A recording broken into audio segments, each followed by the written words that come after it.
ইচ্ছা কৰিলে আপুনি মোৰ প্ৰশ্নটো উত্তৰ দিব পাৰিব। আপনি বাইক তুলে হোক আকৌ কাৰ আপনি কৈছিলে তো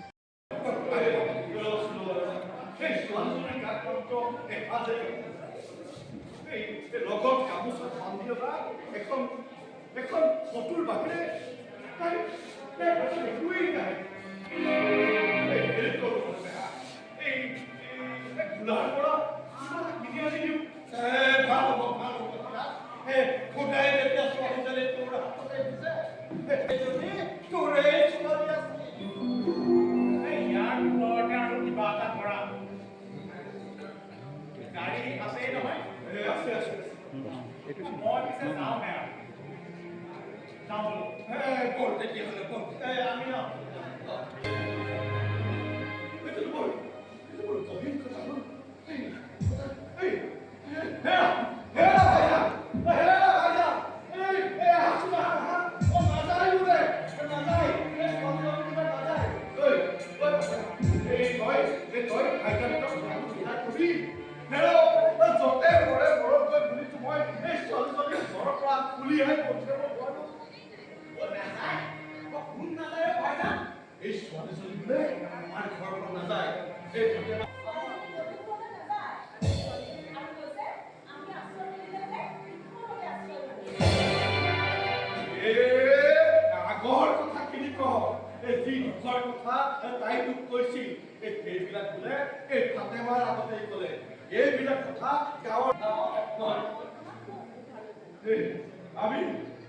আমি আশ্রয় নিদিলে বোলে তাইক দিঠৌ লৈ যে আশ্রয় ল'ব। কিন্তু মই নেকি কথা হ'ল বেয়া। কৰবাত ছোৱালীজনী অপঘাত হৈ মৰিলে মোকতো পাপে দিব। আৰু মই বা ছোৱালীজনী মোৰ ঘৰৰ পৰা কেনেকৈ নিজেই লগাই দি এই ভাইজানক আজাদ দিবলৈ গৈ মই একেবাৰে ডক্টৰৰ ওচৰলৈ লয়। তেতিয়াহ'লে ৰাতিপুৱা তইহে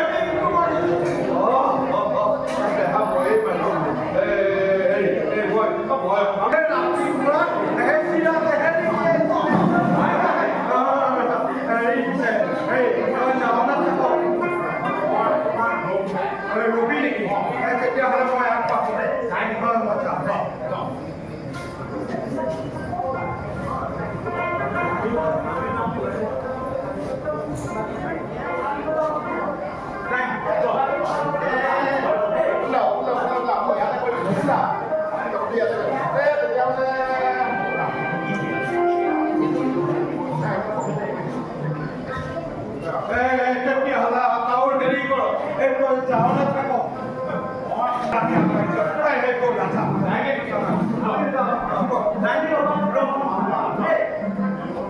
তোমালোকে এটা কি কৰিবা?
এইখন বৰুৱা চাহাবে মুক্তি কৈছিল এই টকাৰে বোলে মই মোৰ দৰে ধৰহাল কিনিব পাৰিম।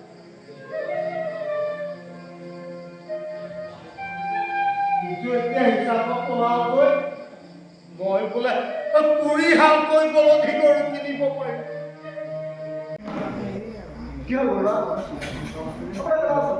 দুৰ্বল তাকে অসুবিধা হ'ব নাইতো। নাই শাৰীৰিক অসুখ তেনেকৈ তাতে মানুহ সেইটোতো বেলেগ সেইটো কিন্তু ডাক্তৰে একো কৰিব নোৱাৰে দেই। পেহীটো কেনে আছে?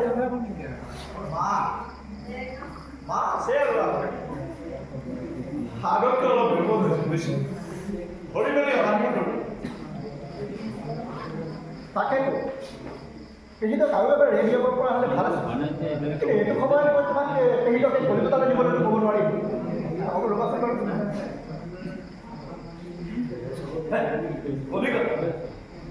কলিকতালৈ নিলেনো কি হ'ব ডাক্তৰ? কেঞ্চাৰ ৰোগৰ চিকিৎসাটো আপোনালোকৰ চিকিৎসা শাস্ত্ৰই আজিলৈকে উলিয়াব নোৱাৰিলে। কিন্তু এতিয়ালৈকে যিখিনি আছে সেইখিনি পাই নহয়।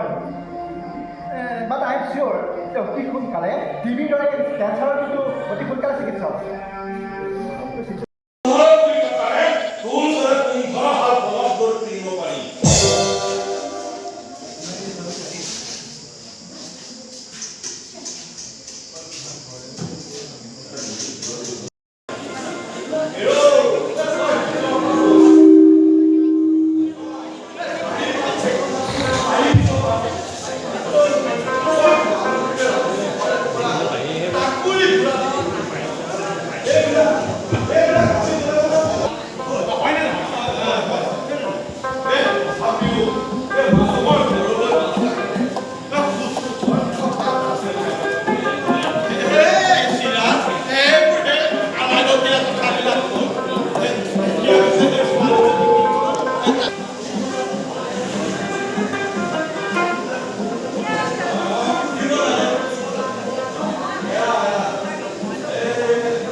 মনৰ বিধাতাই তোক এটা দিছে মোকনো নিদিবলৈ। আজি ২৫ বছৰ এইখন ঘৰত মই বৰ দিছোঁ। নিজ চকুৰে এইখন ঘৰ উচাল হোৱা দেখাৰ আগতেই মই যামগৈ।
ইচ্ছা কৰিলে আপুনি মোক প্ৰশ্নটো উত্তৰ দিব পাৰিব।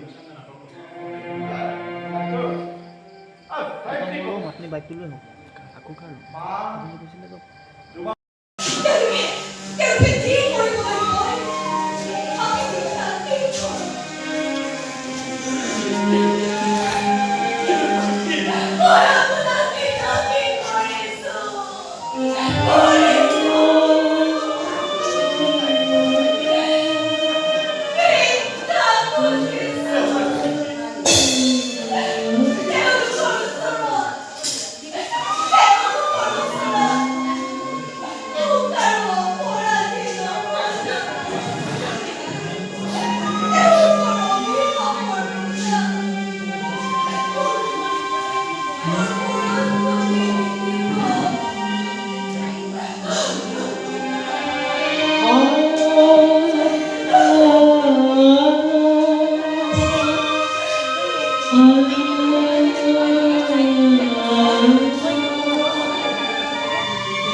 এইখন বৰুৱা চাহাবে মুক্তি কৈছিল এই টকাৰে বোলে মই মোৰ দৰে দৰহাল উপলব্ধি কৰি কিনিব পাৰিম।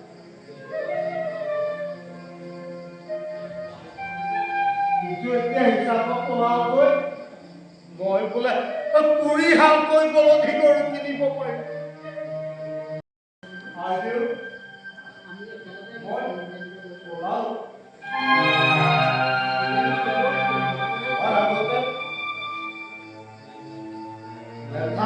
বিলাক মাৰি থৈ যাওঁ।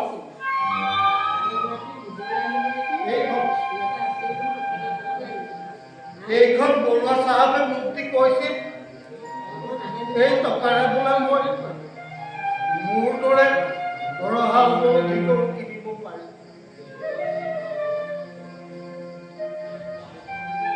কিন্তু এতিয়া হিচাপত পলাকৈ মই বোলে 20 হালকৈ উপলব্ধি কৰি কিনিব পাৰিম।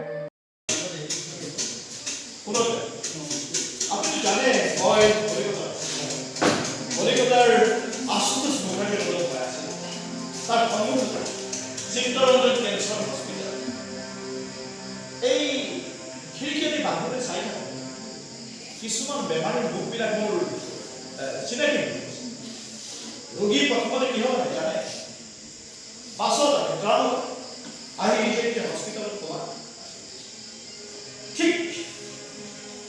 ঠিক কেইমাহমানৰ পাছত ৰোগী কি হয় জানে এক্সিডেণ্ট ৰিক্সা কাৰোবাৰ সহায় লৈ হস্পিটালত পোৱা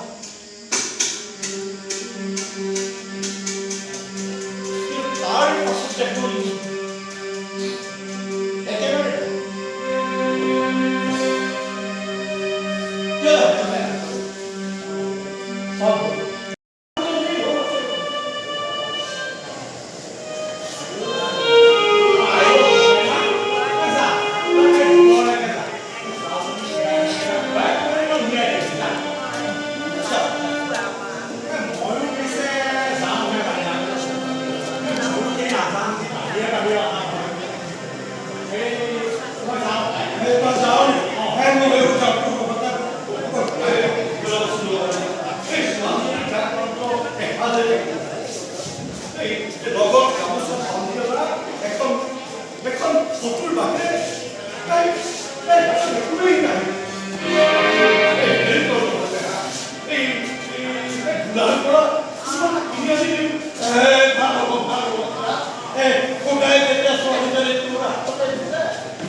যি দুখৰ কথা তাই তোক কৈছিল এইবিলাক বোলে এই ফাতেমাৰ আগতেই ক'লে এইবিলাক কথা গাঁৱৰ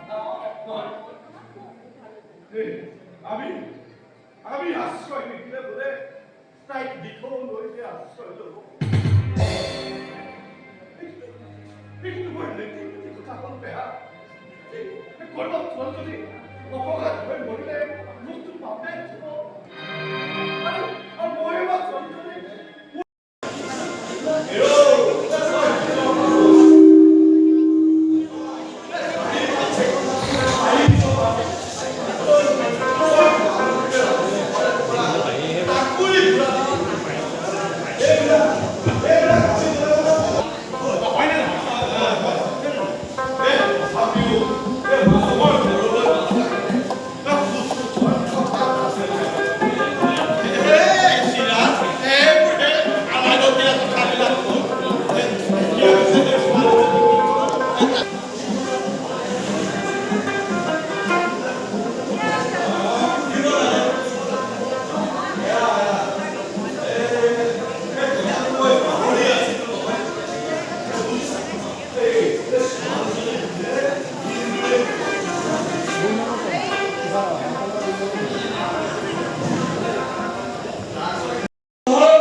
এইখন বৰুৱা চাহাবে মুক্তি কৈছিল এই টকাৰে বোলে মই মোৰ দৰে দৰহা উপলব্ধি কৰি কিনিব পাৰিম কিন্তু এতিয়া হিচাপত পঢ়াকৈ মই বোলে 20 হালকৈ উপলব্ধি কৰি কিনিব পাৰিম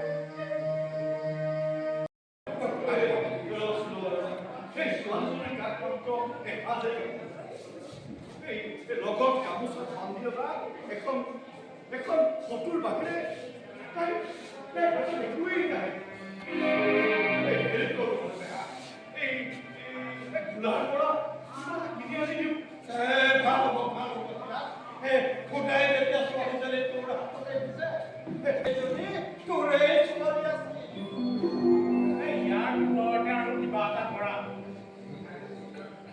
গাড়ী আছেই নহয় আছে মই পিছে যাওঁ হে যাওঁ বোলো বৰ তেতিয়াহ'লে বৰ আমি গভীৰ কথা হ'ল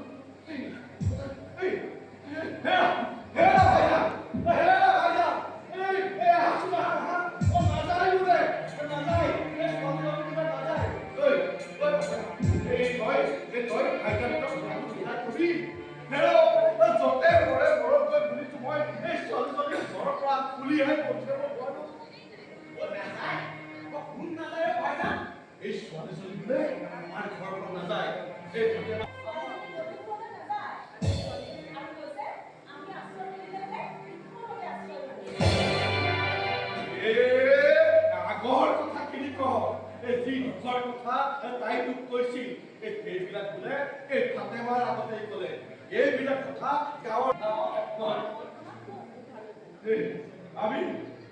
আমি আশ্ৰয় নিদিলে বোলে তাইক দিখৌ লৈকে আশ্ৰয় ল'ব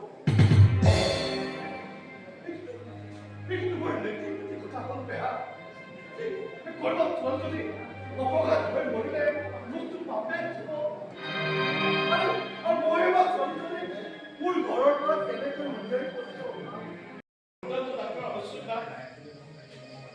ইচ্ছা কৰিলে আপুনি মোৰ প্ৰশ্নটো উত্তৰ দিব পাৰিব আপনি বাইক তুলে ন আকৌ কাৰ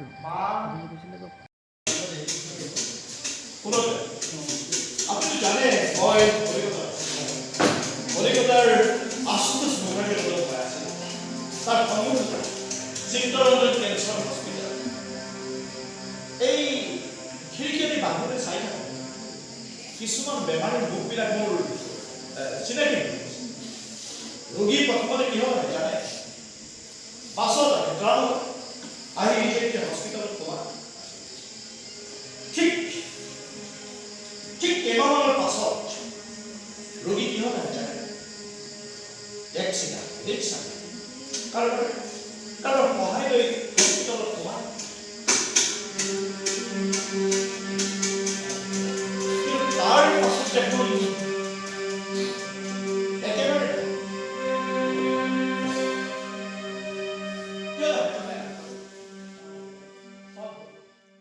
দেৰগাঁও সাহিত্য সভাৰ শতবৰ্ষ উদযাপন কৰিবলৈ আমি আগবাঢ়িছোঁ অহা 15 নৱেম্বৰ 2024 তাৰিখে দেৰগাঁও নৰেন শৰ্মা স্মৃতিপথাৰৰ নীলমণি ফুকন ক্ষেত্ৰত আমি নটসূৰ্য ফণী সমাৰ চিৰাজ নাটকখন আমি দেৰগাঁৱৰ নতুন পুৰণি সকলো মিলি অনুষ্ঠিত আমি মঞ্চস্থ কৰিম আমি সকলো ৰাইজৰ আমি উপস্থিতি কামনা কৰিছোঁ আৰু ইয়াত সকলো দেৰগাঁৱৰ পুৰণি বহুতো অভিনেতা অভিনেত্ৰীয়ে অভিনয় কৰিছে আপোনালোকে নাটক চাবলৈ আহিব এখন সুন্দৰ নাটক আমি উপহাৰ দিম আপোনালোকক আহিব সন্ধ্যা 7 বজাত 15 নৱেম্বৰ 2024 আচলতে ধাৰাবাহিকলৈ মই যাবলৈ সুযোগ পাইছোঁৱেই চাগে মোৰ নিজৰ গাঁওখনৰ কাৰণে দেৰগাঁওখন মোৰ একেবাৰে নিজৰ জন্মস্থান গতিকে দেৰগাঁৱৰ যিকোনো এটা অনুষ্ঠানৰ লগত জড়িত হৈ থাকিবলৈ পালে মোৰো ভাল লাগিব চিৰিয়েলত ব্যস্ত হৈ আছোঁ যদিও যিহেতু সাহিত্য সভাৰ শতবৰ্ষ উদযাপন তাতে মোৰ নিজৰ টীমটোৱে এখন নাটক কৰিব গতিকে জড়িত হ'বলৈ পাইতো সুখী অনুভৱ কৰিছিলোঁ সেইকাৰণে ঢাপলি মেলি আহিছিলোঁ আৰু এতিয়া কৰি আছোঁ 15 নৱেম্বৰত আমাৰ নাটক সকলোকে নিমন্ত্ৰণ জনালোঁ আহিব চাব আশীৰ্বাদ কৰিব মৰম দিব ইয়াৰ আমি কি চৰিত্ৰত অভিনয় কৰিম মই ইয়াতে সাবিত্ৰী চৰিত্ৰটোত অভিনয় কৰিছোঁ এতিয়া গুৱাহাটীলৈ ৰাওনা হ'ব আকৌ আহিব থাকে ব্যস্ত খুব কাম কেনেকৈ মিলাই লৈছে আচলতে মই সময় বৰ বেছিকৈ দিব পৰা নাই যিহেতু তাত ব্যস্ত হৈ আছোঁ কিন্তু যিকেইদিন পাৰিছোঁ মাজত 2-3 দিন অফ থাকিলেতো মই গুচি আহিছোঁ আৰু যিহেতু এইকেইদিন অকণমান দীঘলীয়াকৈ হৈছে কিন্তু তথাপিতো মই এতিয়া যাবলগীয়া হৈছে আজি যাওঁ ৰিহাৰ্চেল কৰি আকৌ মই কাইলৈ ৰিহাৰ্চেলৰ কাৰণে পামহি তেনেকৈ আচলতে ভাল পাওঁ যে নাটক আৰু তাতে নিজৰ পৰিয়ালৰ লগত নাটক গতিকে অকণমান কষ্ট হ'লেও মিলাই চলিছোঁ আৰু তাকেতো আপোনালোকে সকলোৰে জ্ঞাত যে দেৰগাঁও সাহিত্য সভাই শতবৰ্ষ গঢ়িছে তাতে আমি নাটক উপসমিতিয়ে চিৰাজ নামৰ নাটকখন মঞ্চস্থ কৰিম 15 নৱেম্বৰ তাৰিখে আমি আখৰা তীব্ৰ গতিত চলাই আছোঁ নাজানো কি হয় আমি আশাবাদী সকলোৱে সুন্দৰ অভিনয় কৰিবলৈ চেষ্টা কৰিছে বিশেষকৈ সাহিত্য সভাৰ মঞ্চত চিৰাজ নাটকখন কৰিবলৈ পাই আমি সুখী হৈছোঁ আৰু ভয়ো খাইছোঁ কিমান দূৰ সফল হ'ব নাজানো লাগিব আপোনালোকৰ মৰম চেনেহ আশীৰ্বাদ আপোনালোকৰ মৰম চেনেহ আশীৰ্বাদত আমি হয়তো নাটকখন ভালেই হ'ব মই এটা আমাৰ দেৰগাঁওবাসী ৰাইজক সকলোকে অনুৰোধ কৰিম 15 নৱেম্বৰ তাৰিখে আহক চিৰাজ নাটকখন চাওক আমাৰ অভিনেতা অভিনেত্ৰীসকলক উৎসাহ দিয়ক অনুপ্ৰেৰণা যোগাওক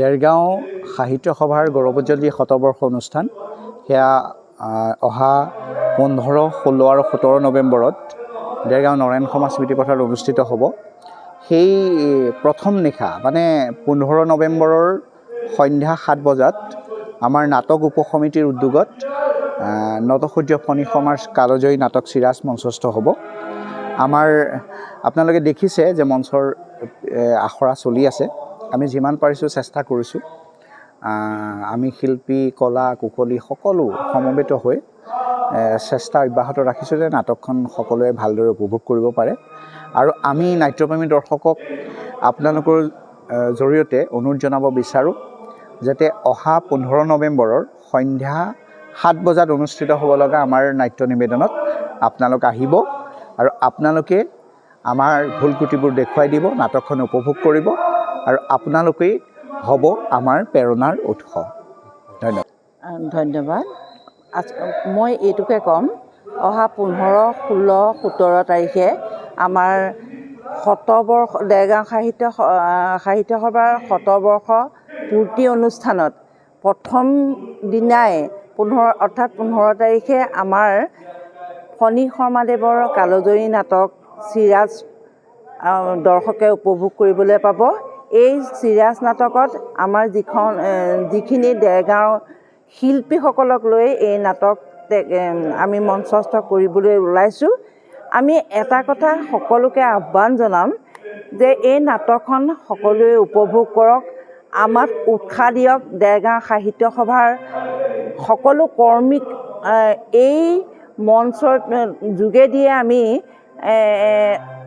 দেৰগাঁও সাহিত্য সভাই যে এটা ভাল কাম কৰিছে, ভাল পদক্ষেপ লৈছে, এই সকলোবোৰ ৰাইজে দেখক আৰু আমিও যে এই নাটকখন আপোনালোকৰ আগত দাঙি ধৰিম বা দেখুৱাম দৃশ্যসমূহ। কিন্তু এই নাটকসমূহ ভাল হ'বলৈ ভগৱানৰ ওচৰত আমি প্ৰাৰ্থনা জনাইছোঁ, দৰ্শকবৃন্দৰ ওচৰত সবিনয়ে নিবেদন কৰিছোঁ, আহক সকলোৱে এই নাটকখন উপভোগ কৰক আৰু আমাৰ এই শিল্পীসকলক নিজৰ ধৰণেৰে আমাক উৎসাহ উদ্দীপনা যোগাওক। আচলতে মই প্ৰায় 95 চনৰ পৰা নাটকৰ লগত জড়িত, গতিকে সেই সূত্ৰে আমি আচলতে আমাৰ দেৰগাঁৱত বিভিন্ন বাপুজী মন্দিৰ, আমাৰ দেৰগাঁও পূৰ্বাঞ্চলিক শান্তিমিলন নাট্য মন্দিৰ, আমাৰ এই কৰ্মাগাঁৱৰ সাৰ্বজনীন পূজা মন্দিৰৰ লগত শিৱকান্ত পূজাৰী প্ৰেক্ষাগৃহত আমি নাটক কৰিছোঁ।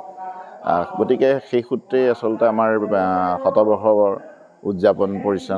উদযাপন সমিতিৰ আমাৰ সভাপতি নুৰুল চুলতান, তেওঁ মোৰ বন্ধু, তেওঁ আচলতে আমাক এখন নিজেই আমাৰ এই উদযাপন সমিতিৰ উপসমিতিৰ সভাপতি হিচাপে কৰি মোক আচলতে এই দায়িত্বটো দিছে। গতিকে আমি সকলোৱে মিলি পেলাই চিৰাজ নাটকখন কৰিবলৈ আমি আগবাঢ়িছোঁ। আমাৰ বহুকেইজন প্ৰতিষ্ঠিত আমাৰ অভিনেতা অভিনেত্ৰী আছে, বিশেষতঃ আমাৰ ৰাজশ্ৰী শৰ্মা আছে, তেওঁ বৰ্তমান হেঙুলীয়াত কৰি আছে ৰেঙনি টিভিত। আমাৰ সুকন্যা হাজৰিকা আছে, অৰ্চনা হাজৰিকা আছে আৰু আমাৰ সুমন্ত হাজৰিকা আছে, মনোজ হাজৰিকা আছে, আমাৰ সুব্ৰত পৰাশৰ আছে, প্ৰশান্ত বৰপূজাৰী আছে। তেওঁলোক যথেষ্ট নাটকত অভিজ্ঞ। মই ভাবোঁ যে তেওঁলোকৰ পৰা দেৰগাঁৱে এখন ভাল নাটক উপহাৰ পাব। গতিকে মই ভাবোঁ যে সকলোৰে সহযোগত এখন ভাল নাটক আমি দিবলৈ চেষ্টা কৰি আছোঁ। আমি আশাবাদী, সকলোৰে আমাক আশীৰ্বাদ আমি বিচাৰিছোঁ। শকত যেনেকৈ গণেশ গগৈৰ আমাৰ শকুনি প্ৰতিশোধ কৰা আমাৰ প্ৰত্যাহ্বান কৰে, তাত এটা শব্দ আমি এৰি থৈ যাব নোৱাৰোঁ, কাৰণ সকলোৰে মুখস্থ আছে। সেইধৰণে এই চিৰাজ নাটকখনো সকলোৰে আচলতে মুখস্থ আছে। আমি তথাপিতো আমি নাটকৰ প্ৰয়োজনত আমি অকণমান 2-এটা চৰিত্ৰ এনেই সংযোজন কৰিছোঁ। কিন্তু কথাটো হ'ল যে তাত 30 টকাৰ কথা আছে, 500 টকাৰ কথা আছে, সেইবিলাক আমি চেঞ্জ কৰি দিলে আমাৰ দিগদাৰ হৈ যায়। গতিকে আমি তেখেতৰ নাটকখনত আমি সেইবোৰ হাত দিয়া নাই। সেই সময়ৰ নাটক সেইধৰণে প্ৰাসংগিক। এতিয়া তাত আমি আহি পেলাই ধৰি লওক 30 টকা পাইছে, 500 টকা পাইছে, সেইবিলাক আমি চেঞ্জ কৰি দিব নোৱাৰোঁ। তেখেতৰ নাটকখনত আমি হাত দিব নোৱাৰোঁ। সংলাপত আমি কোনো হাত দিয়া নাই, আমি নাটকখনে মঞ্চস্থ কৰিছোঁ। গতিকে সেইবিলাক আমি তেখেতৰ নাটকত আমি হাত দিয়াটো উচিত বুলি মই নাভাবোঁ নাট্যকাৰজনৰ। গতিকে আমি তেখেতৰ নাটকখন কৰিছোঁ, ৰাইজে বুজি পাব। আমি যিহেতু পৰিৱৰ্তন কৰি দিলে কিন্তু বৰ এটা ডাঙৰ বিতৰ্ক হৈ যাব, আমি পৰিৱৰ্তন নকৰোঁ। আচলতে দেৰগাঁৱত মোক চিনাকি মানে অন্য হয়, মোৰ চিনাকি পৰিচয়টো আচলতে মই দেৰগাঁও কমলদৰা কলেজৰ মই অধ্যাপক হিচাপে আছে। মোৰ আচলতে নাটকটো পেচা নহয়, মোৰ এটা নিচা টাইপত। গতিকে মই তেনেকুৱা প্ৰতিষ্ঠিত নহয় দেই, মোৰ কোনো আনুষ্ঠানিক নাটকৰ শিক্ষা নাই, সেইকাৰণে মই আচলতে এইটো কথা পৰিচয় দিব নোখোজোঁ। পৰিচালক হিচাপে বুলি কথা নাই, মই অকলেতো পৰিচালনা সঁচাকৈ কৰা নাই। মনোজ হাজৰিকা আছে, প্ৰশান্ত বৰপূজাৰী আছে, মই অকলে এইটো সাহস নকৰোঁ বা সিমানখিনি যোগ্যতাও মোৰ নাই। তথাপিতো মই সকলোকে আহ্বান জনাম, আৰু মই বিশেষতে জানো আমাৰ নুৰুল চুলতানে, আমাৰ হিলদুল কুমাৰ পাঠক আহিব, সেইটো লৈ পেলাই আমাৰ দেৰগাঁৱত অকণমান হেৰি আছে যে তেখেতসকল প্ৰতিষ্ঠিত বহুত অভিনেতা অভিনেত্ৰী আহিব। দেৰগাঁৱত এনেও আচলতে আমাৰ নাটকৰ বৰ ডাঙৰ ভাল ধাৰা এটা আছে, বহুত আগৰ পৰা। বাপুজী মন্দিৰ, অমৰ শৰ্মা দেৱ আহিছে, ফণী শৰ্মা নিজেই আহি পেলাই বাপুজী মন্দিৰত কৰি গৈছে। এইটো এটা বৰ ডাঙৰ প্ৰত্যাহ্বান। আমাৰ দেৰগাঁৱত নাটক কৰা বৰ সাংঘাতিক কাৰবাৰ। আমাৰ সপোনজ্যোতি ঠাকুৰ আছে, বিভিন্ন নাটকৰ লগত জড়িত মানুহ বহুত ভাল মানুহ আছে গতিকে তাৰ মাজত নাটক এখন কৰাটো অকণমান প্ৰত্যাহ্বান তথাপিতো আমাৰ চিন্তা চৰ্চা নিজাববীয়াকৈ আমি কৰিম গতিকে ৰাইজৰ আশীৰ্বাদ থাকিব আৰু মই ভাবোঁ যে শতবৰ্ষ অনুষ্ঠানৰ লগত জড়িত হিচাপে আমি নাটকখন যিহেতু কৰিছোঁ গতিকে সকলোৱে আহিবই আমি আহ্বান জনাইছোঁ আহক আপোনালোকে নাটকখন চাওক আৰু আমাৰো শিকিবলগীয়া আছে আমি শিকিহে আছোঁ গতিকে সকলোকে আমি আমন্ত্ৰণ কৰিছোঁ 15 তাৰিখে আহিব আমি প্ৰায় 7মান বজাত আৰম্ভ কৰিম শতবৰ্ষৰ লগত জড়িত হিচাপে গতিকে আশীৰ্বাদ বিচাৰিছোঁ আমি সমগ্ৰ দেৰগাঁও